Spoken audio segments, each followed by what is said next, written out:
G'day everyone, Matty P here with another perspective, and today's video is a quick video on getting started with dieting. Now I'm going to keep it fairly simple. I'll mention a few points and expand on those ever so slightly. Of course, the very first one is you need to record your food. Now obviously to lose weight you need to be in a calorie deficit, but it's going to be very hard to be in a calorie deficit if you don't actually understand how many calories you're putting in your mouth.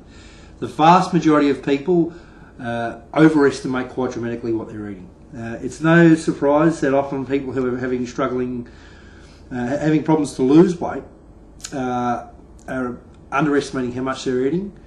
And there's a lot of people, there's people out there who have problems putting on weight are often underestimating how much they're eating. So best way to get around that, don't try and guess, don't try and do anything other than writing it down, whether it be literally with pen and paper. There's good resources like MyFitnessPal, but make a note of it. You need to start to make a note of this.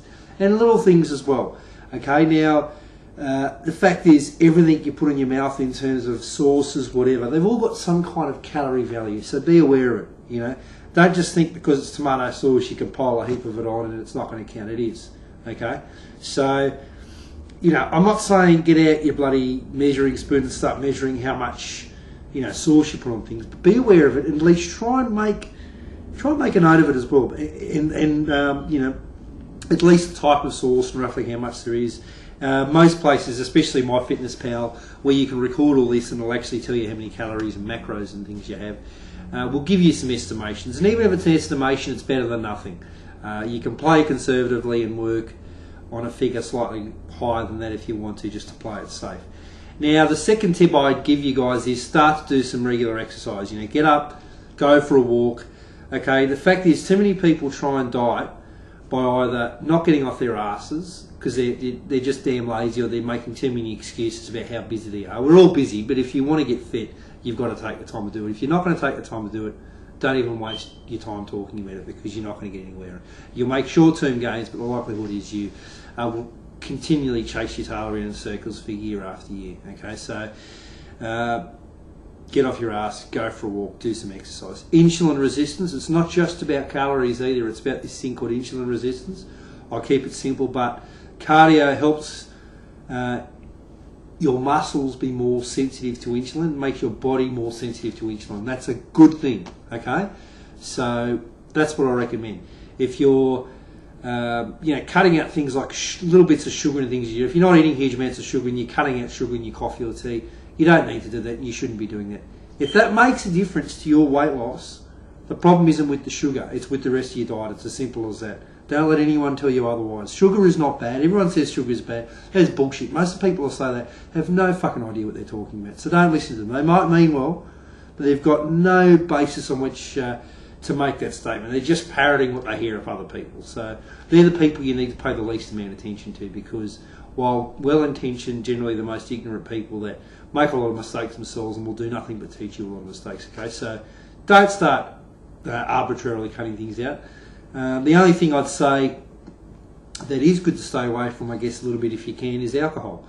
Like I say, I don't think you should cut anything out. It's all about moderation, and it's all about balance. I stay away from alcohol, to be honest, most of the time, because I just find the minute I start having a few drinks, it just makes weight loss a lot harder for me. So, so pretty much, even alcohol, cut it back a bit, but just have a bit of everything. Have a bit of balance. You need to have balance, because this is as much about sustaining this in the long term as it is about short-term weight loss. The next tip, drink lots of water. Okay, drink at least 2 litres a day. Okay, I don't care if you can't or it's too much. Bad luck. Suck it up, princess. Drink it. You need to. It's as simple as that. It'll help you maintain good body fluid levels. Okay, remember, a lot of fat is a lot of weight associated with fat is actual water storage. Typically drinking the right amount of water will help your body maintain a better equilibrium with its water levels, and not be slightly less likely to hold excess water weight anyway. So there are a few very basic tips, okay, but they're tips that will get you a long way. Okay, so start with those. Like I say, you obviously need to work in a calorie deficit. I'm not going to go into calculating that stuff yet. I want to keep it fairly basic, but there's some very good hints, and those things alone will be enough to get you off to a good start.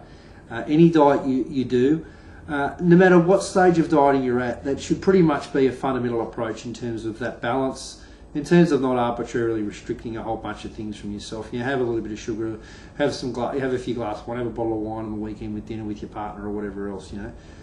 You've got to enjoy life. If you can't enjoy life, while you're being healthy, then it's just not going to work. You've got to, instead of it being this separate thing that so many people view it as, you've got to see it as something that's just a part of your life, like everything.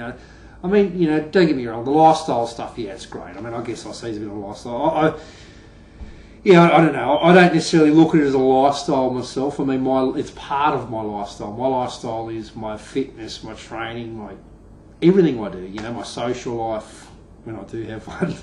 It's part of a lifestyle, part of a greater lifestyle. So I think when you treat it with that sort of normality and make it a normal thing to eat a balanced diet where you get a good range of foods and your micro and macronutrients, you drink enough water, you record what you eat, you account for what you put in your mouth, and you do some exercise. These are things that will be helpful through you, and you'll never stop doing, and you'll never stop getting use from, regardless of how fit you are and how much shape you're in, how much shape you're not in. Whatever the circumstances, it's not advice that anyone is going to be able to go wrong with anyway. So I hope that's been of help anyway, guys. There's actually going to be some more videos coming very soon. Take care.